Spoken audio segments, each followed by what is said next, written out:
name is George Joseph. This is Mark. And we are going to talk about PJSIP tuning for performance. How many of you are using the PJSIP stack now? Okay, so about half of you. So the talk is going to cover a lot of the topics that we've heard from you, as well as the things that we've discovered, over the past 2 years that we've been messing with that stack. Before anybody embarks on any kind of a tuning adventure, there are some things that you should really keep in the back of your mind. Number one is, don't try to solve problems that you don't have. If you don't have an issue, don't mess with it, because a lot of times you wind up making the issue or making a perceived issue even worse by messing with it, right? So we normally recommend take the hands-off approach. If it isn't busted, don't fix it. And set realistic goals. If you're running on a desktop machine, you're not going to process 2,000 simultaneous calls. You're not. So make sure that the goals that you have match your business requirements, and make sure that they're realistic, because you set unrealistic goals, you're just going to get frustrated. You're never going to be able to reach them, and it's going to wind up being a kind of a lost cause. And have a plan. You want to, once you've identified the goals, you really do want to understand how you're going to get there. There are lots of things that you can try, as we're going to show you. Kind of make a list of the things that are viable to change in your environment. If you're in a budget-constrained environment, like most of us are, you're not going to go out and spend $500,000 on server infrastructure. So kind of balance the things that you're going to try with the resources that you have available. And probably the most important thing, even though it's stuck in the middle, is have a good baseline. Understand where you are right now in the environment that you're in. Understand how many calls you can process. Understand how many registrations you can have at any one time, simultaneous users. Understand all that, because that's going to be different for everybody who runs Asterisk. It's not something that we can tell you. People ask us all the time, how many calls can we process? Well, we don't know, because we don't know the environment that you're in. We don't even know what your dial plan looks like, because dial plan can have a big effect on the performance and how many calls you can process. So get a good baseline that's in your environment with the dial plan structure, with the features, with everything that you offer. Get a good baseline.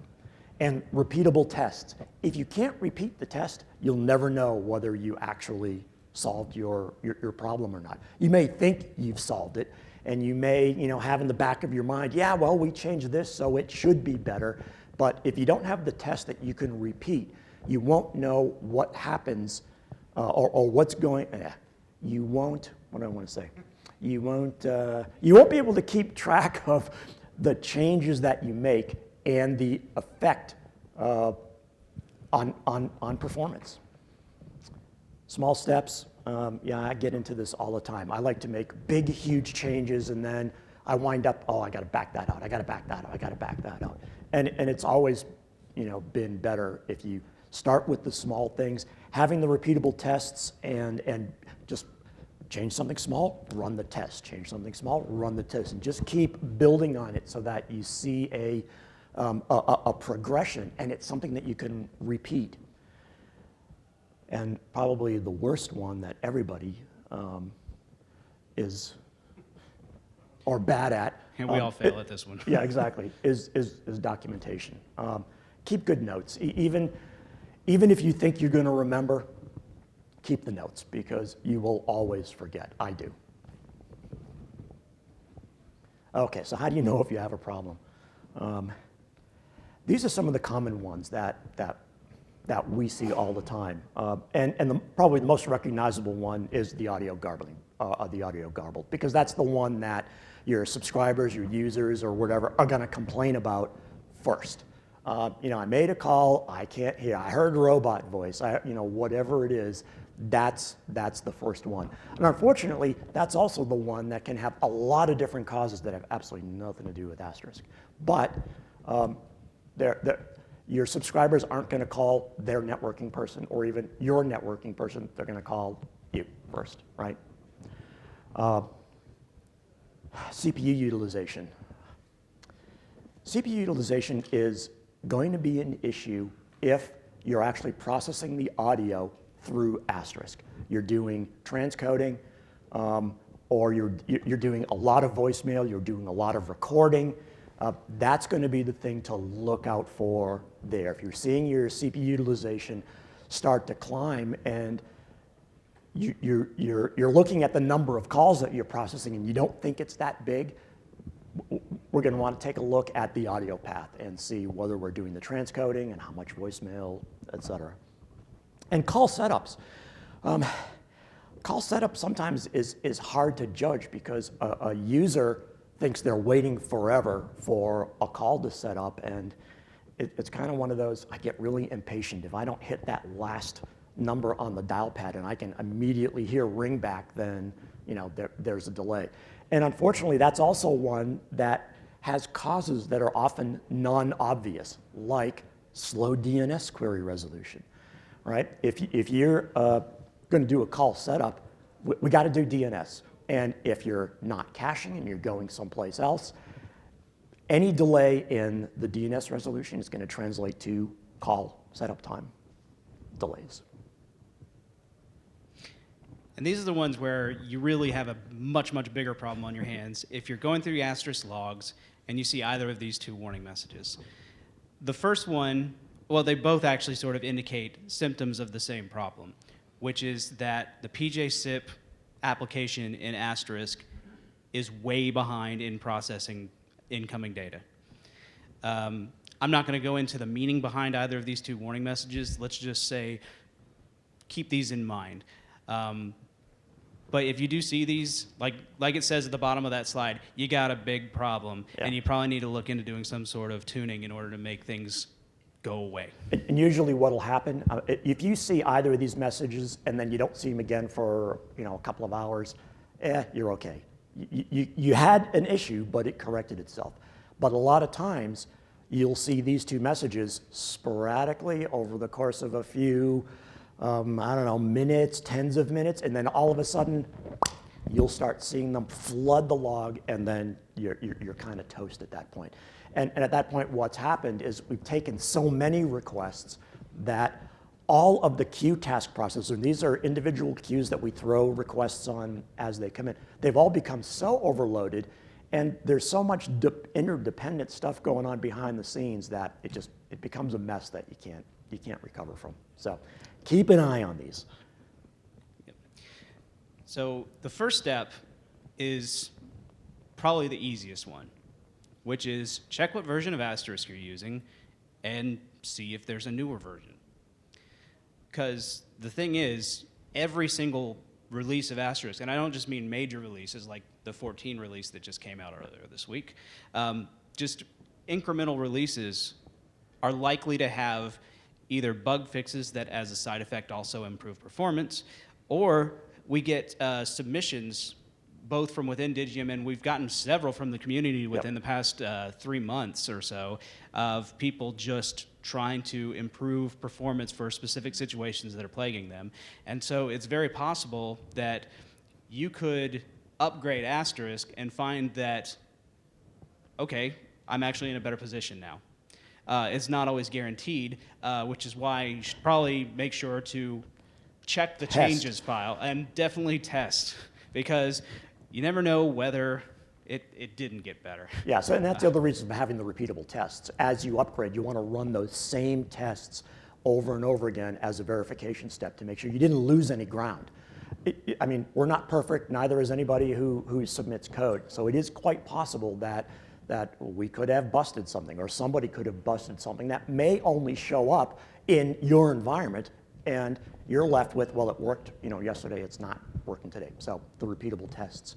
And the actual submissions that come from the community, we love those, because they're backed up by real world situations. We know it's not us thinking, well, this should probably help performance. It's somebody who actually experienced the issue and said, I got a fix. And those are the best things for us. Yep, they're great. We always love those. So the next thing you want to look at, still in the not too crazy things to look at, is just check out your environment. So George already made mention a little bit about slow DNS. And the thing is, slow DNS responses can actually hurt you in ways you wouldn't expect. So for instance, George mentioned at call setup, you might do an outbound call someplace and Asterisk has to do a DNS lookup. That probably seems pretty obvious to you if you're doing a call over VoIP to some network somewhere. But what's interesting is these slow DNS queries can actually hurt you on incoming calls in certain cases. If you're doing something like identifying the incoming caller based on a domain name, then when that incoming message comes in, we have to do a DNS lookup of that domain and see if that IP address matches the IP address of the incoming endpoint. So it's one of those where this actually has affected Digium. I'll go ahead and tell you that. We actually had some problems because of this, and it turned out that having a negative cache for DNS was a godsend for something like this, because that way when DNS goes down, we're hitting the negative cache and we don't have this problem anymore of things being slow when they can't resolve. Yeah, the other one that's non-obvious is looking up your own host name. Because there are places where we do that in order to understand the network topology. And if we can't even look up your own host name, then that's going to be an issue. The machine virtualization, I have to talk about these because this is the one. These are the two that these are the ones you have make me nuts. Yeah. Avoiding machine virtualization, and I don't want to say that, and actually I will state categorically that virtualization by itself does not hurt Asterisk at all. Matter of fact, on my local file server, I run 8 virtual machines with combinations of Switchbox and Asterisk on them, and don't have any issues. The issue comes in when you consider what the whole point of virtualization was, and that was to share resources, right?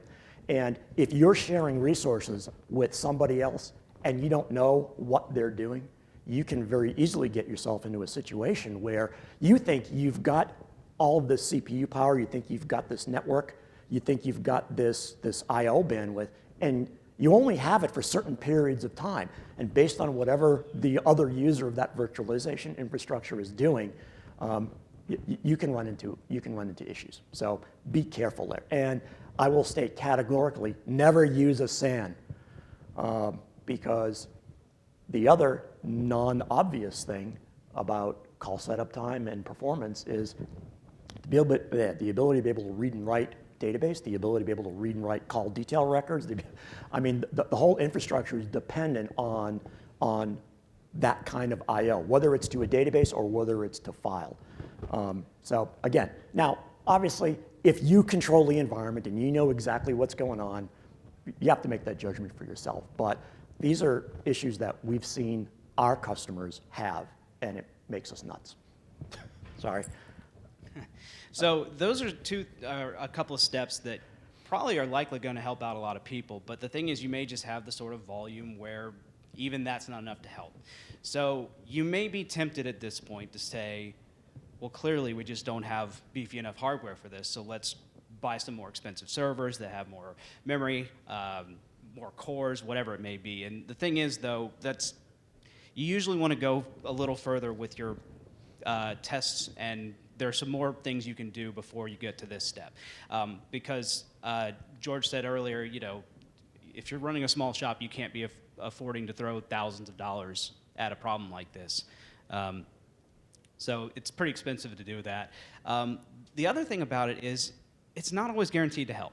There's going to be times where, yes, it is really just that by giving yourself a little bit, beefier CPU, you can actually cram a few more calls, and for your load, it actually does the trick. But there's probably underlying issues that this is hiding, And the thing about that is you can probably squeeze out a lot more performance from the machine you already have just by doing a few more things that we're going to get to next. So the first thing you can do is you can do some configuration steps. And most of these are now going to be kind of specific to the PJSIP Yes, stack. We exactly. kind of wanted to set the stage, but now we're going to talk about real things. Yes. So we're going to go through in the next few slides here. We're going to talk about the thread pools that you can set in PJSIP, transaction timers, and something that's very new within Asterisk. It once was old, but then was not, and now is new again, as database connection pooling. That works. That works, yes. And of course, module blacklisting. So the first thing is the thread pool is used. There's several thread pools in Asterisk, but in this case, we're talking about the one that we use in our PJSIP application. It's one where all incoming SIP messages end up getting into that thread pool. There's a distributor that throws the threads into that pool, and then those individual threads take care of actually moving the SIP message up through the layers of PJSIP and doing whatever application logic is necessary. And the thing is, we knew when we were creating this thread pool that it needs to be configurable because different users are going to have different hardware, they're going to have different needs, they're going to have different loads. So we do have some defaults, but the problem is the defaults may not be right for you. So for instance, if you don't really know much about thread pools and you say, well, I can increase the number of threads in this thread pool, you might say, I'm going to put 500 threads in this thread pool, something like that, and go, that sounds like a good idea. But that's not always a good thing because you may be, by increasing the number of threads, you could be stressing the scheduler or whatever. Look, what do you want to say, George? Yeah, no, I was going to say, anybody have any database tuning experience? Yeah, a few folks. Okay. So one of the things that I learned very early on when we were tuning the first relational databases was that more is not better. We can sometimes process faster if we narrow down the concurrency because we've reduced the locking a lot less. To the end user, the response time is still the same, but for the system, we have really lowered the workload. And the principle applies here as well. Every time we add a new thread of execution, all it does is increase the amount of locking and unlocking that we have to do. And the amount of time that threads are actually waiting on lock. So more is definitely not better. Yeah, not necessarily. And typically, the way you want to size a thread pool is based on the number of CPUs and cores on your machine. Usually a multiple of that. Some people will tell you straight up, do it, however many CPUs you have times 2 is the number of thread pools or threads you should have in your thread pool. That's, you should probably test because your measurements are going to, your mileage may vary. That's the term I was looking for. So the thing is, though, you may also find that the default is actually too small. If you have some, huge piece of hardware that can, do crazy amounts of threads at once, you may actually be fine updating the number to a higher number. So one of the things we probably should have put in there. Anybody familiar with the command core show task processors? Anybody use that command?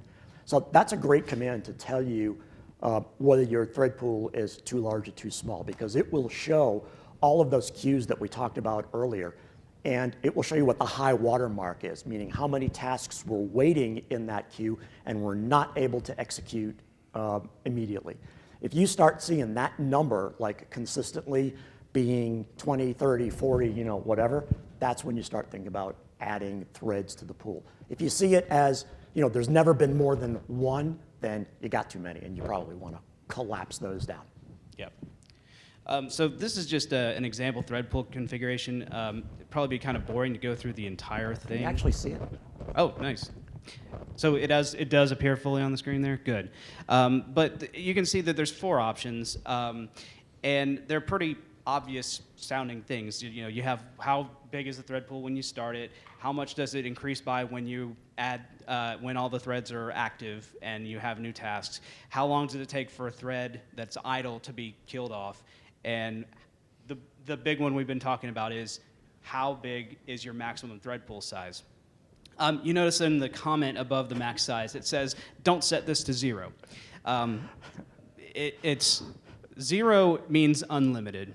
And if you have a problem with load and your solution is, I'm going to let my thread pool just grow and grow and grow and grow and grow, you've got a much, much bigger problem on your hands. Yeah, you've just pushed the problem to the OS. So. Yep.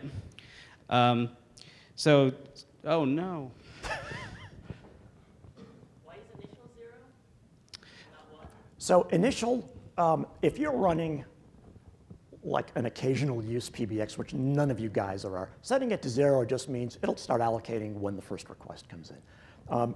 If you're running a high performance shop, you want to set that to the number close to what you think you're going to need, so that you just avoid the little overhead of having to create the new threads as you go. And the thing is, if you set it to some initial value and you have, say, a 60-second idle thread timeout, then it may be that if you set the system up and you don't actually push it live right away, then Asterisk will start off, it'll have 20 threads or whatever, and then 60 seconds later, it just kills them all. So that when calls actually do start coming in, what it has to do is then just, well, start from 0 again.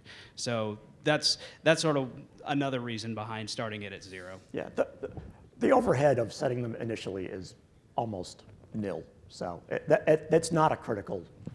Right. Oh.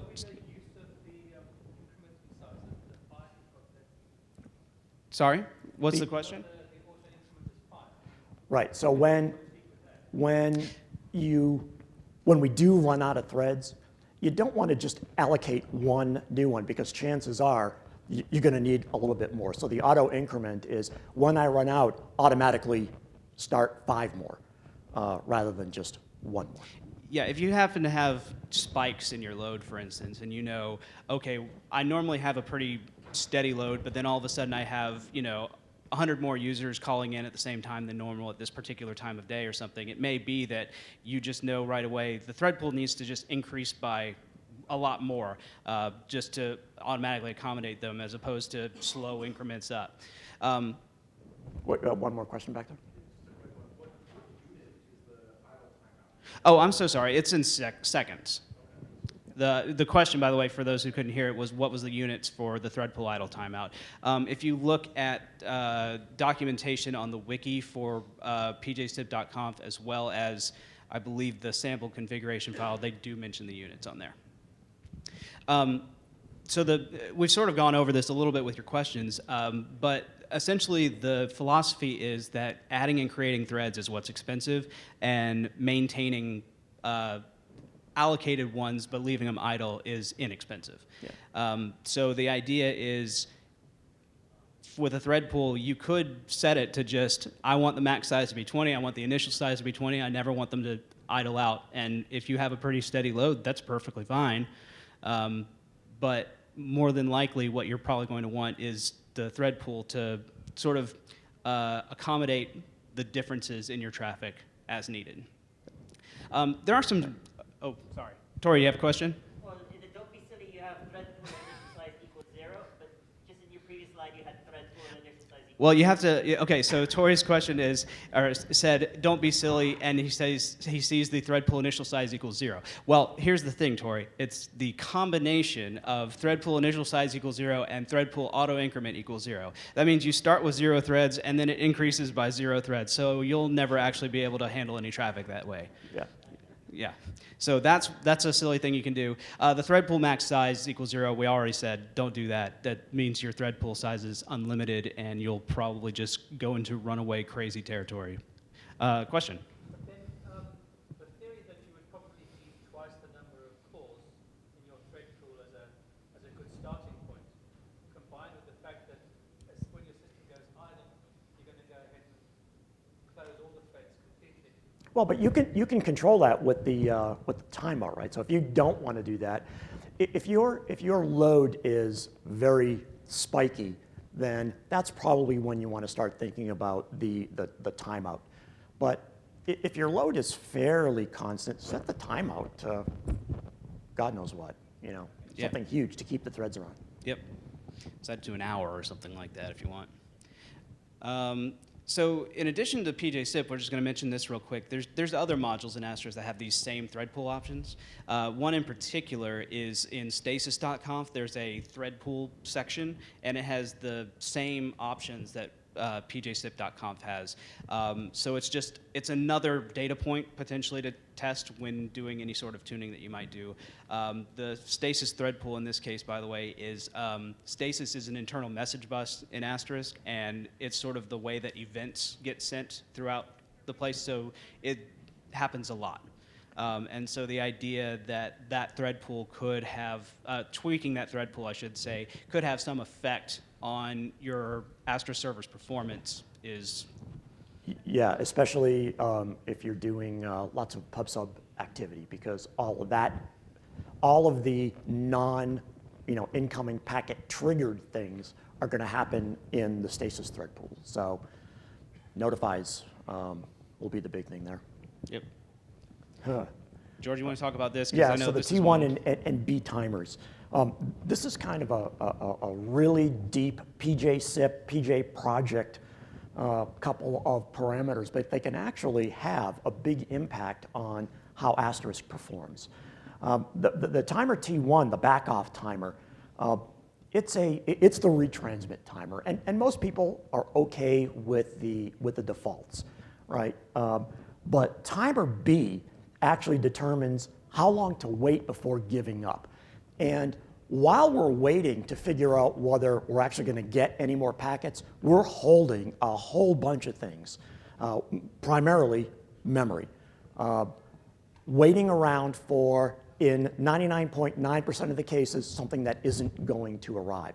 So even if the client sends a buy and we've sent an OK, we're still holding on to all of those resources. Yeah, we hold on to it for 32 seconds because the theory is they might not got that 200 OK that we sent, so we have to be ready in case they retransmit that buy to us. But like George said, in a vast majority of the cases, you really don't need to be waiting 32 seconds for that, because if they didn't get that buy, you're going to know a lot Fairly quicker. quickly, yeah.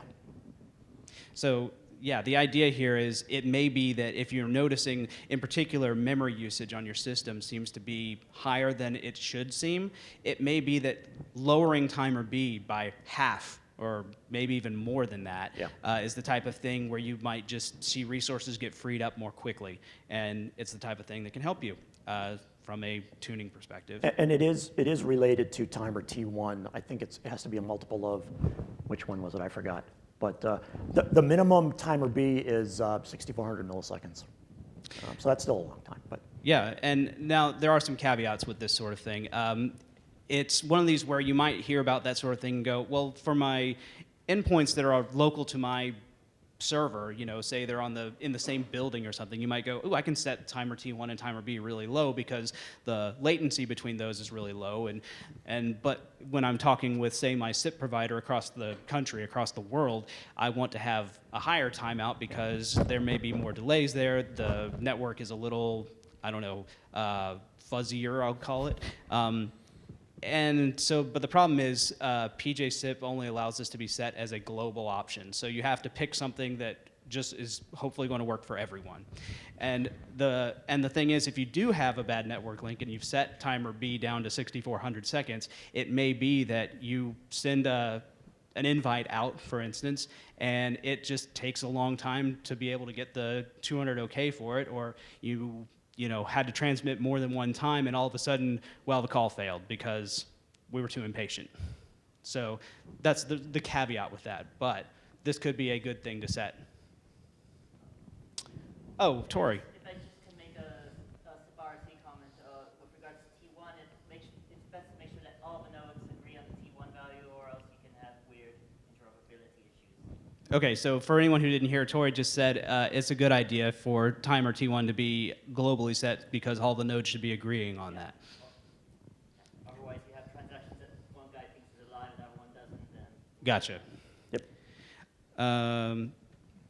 So real-time configuration. I know a lot of you, real-time configuration is going to come up a couple times during this talk because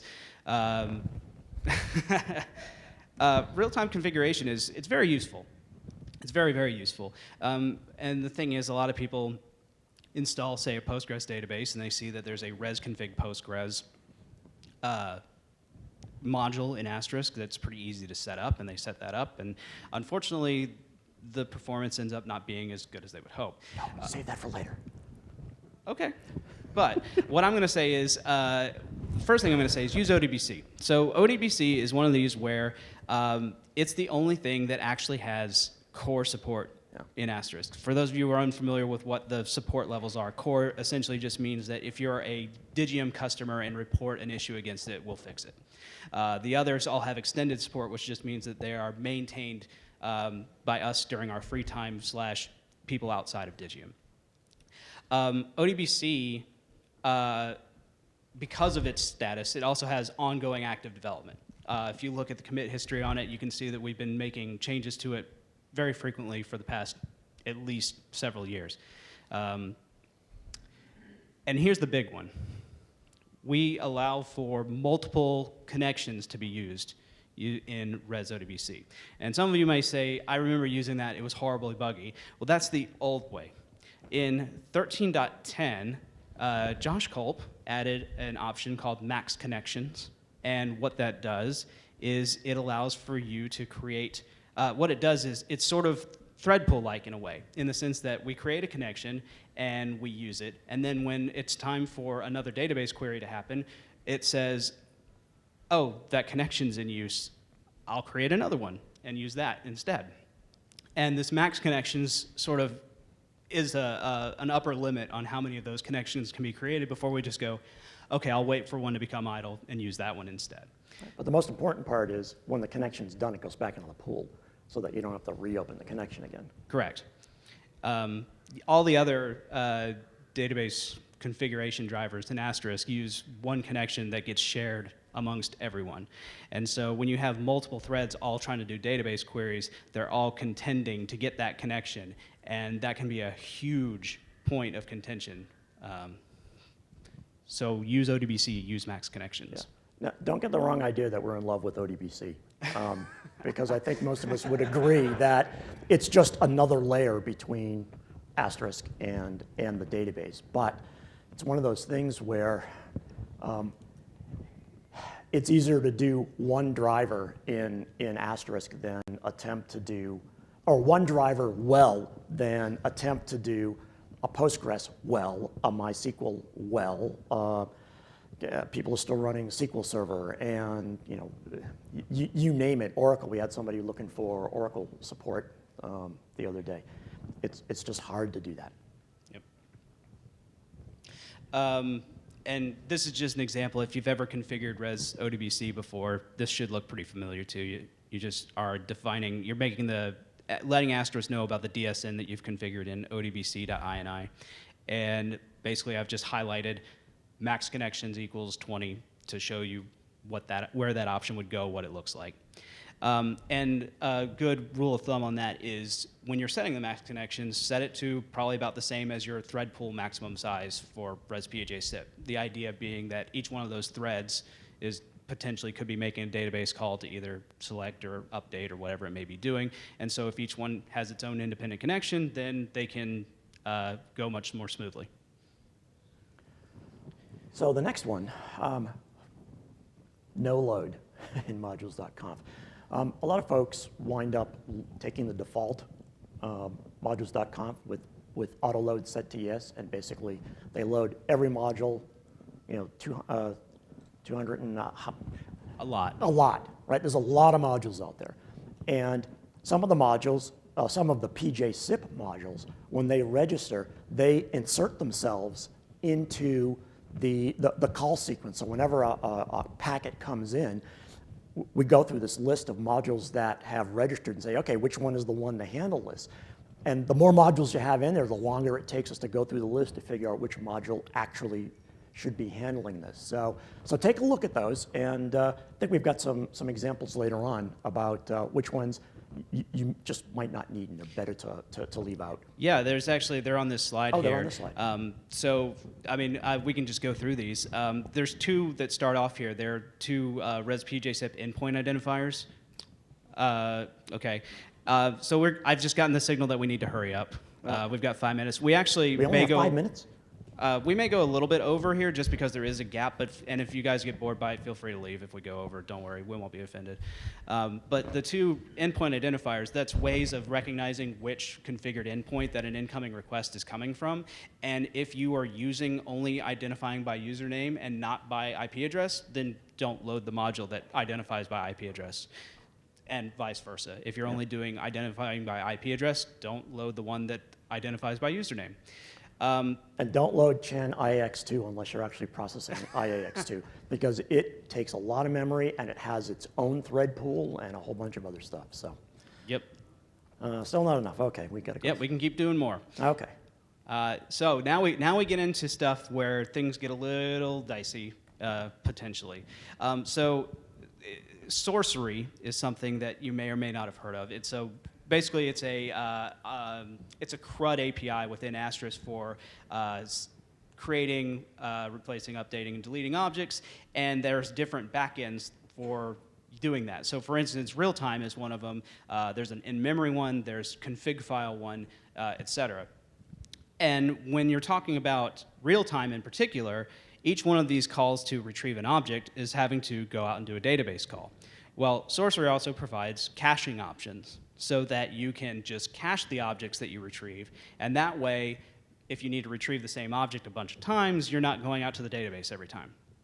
And there's a couple of ways you can cache. What I suggest, I'm not going to go into details about this. There is an excellent page on wiki.asterisk.org. If you do a search for sorcery caching, you can find a huge write-up of all the options that are available to you, as well as some sort of talks through strategies for caching and such. Yep. The one item I will throw in there is the transient objects like contact and registration. Never put those in a database. Leave those in the ASTDB because they get updated, and they get updated a lot. And you don't want to be doing that out to the database. Yep, and this is a skip this configuration slide. example. Just skip that. Direct media. It's one of these things where, to be honest, a lot of you may be using direct media and don't know it. Do you know what I mean when I say direct media, by the way?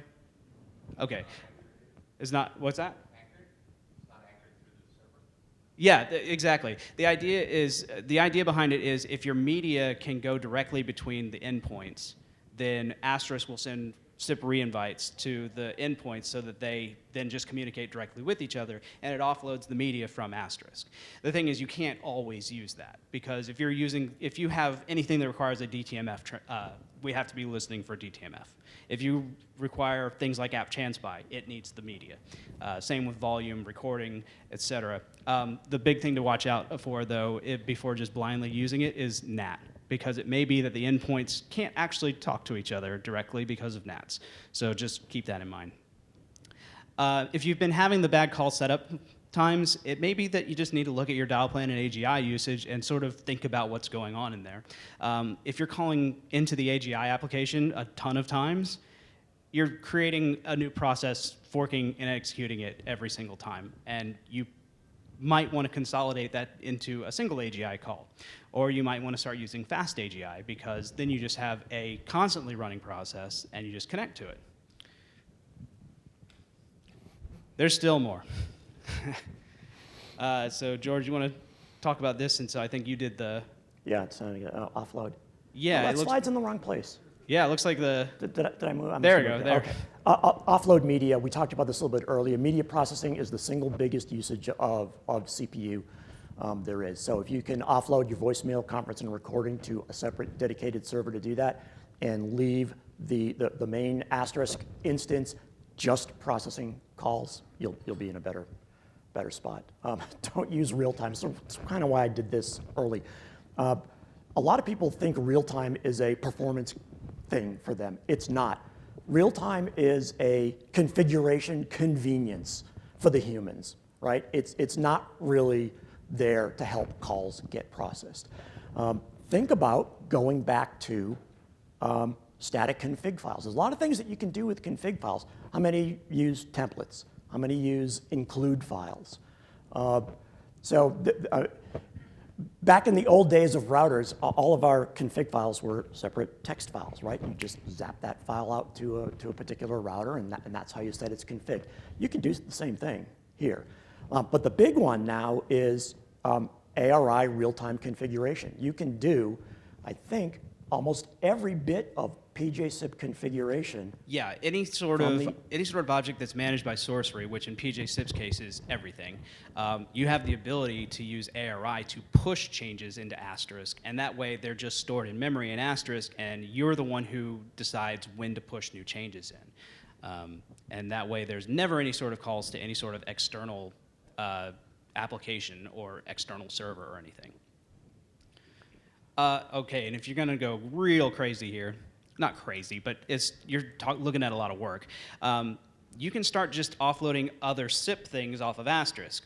If you want Asterisk to be mainly a media machine, in other words, you're not going to be doing direct media, it may be that you want to front it with something like Camelio and have Camelio do your authentication, your registrations, handle your subscriptions, and it could even load balance to multiple Asterisk machines in order to be able to do media.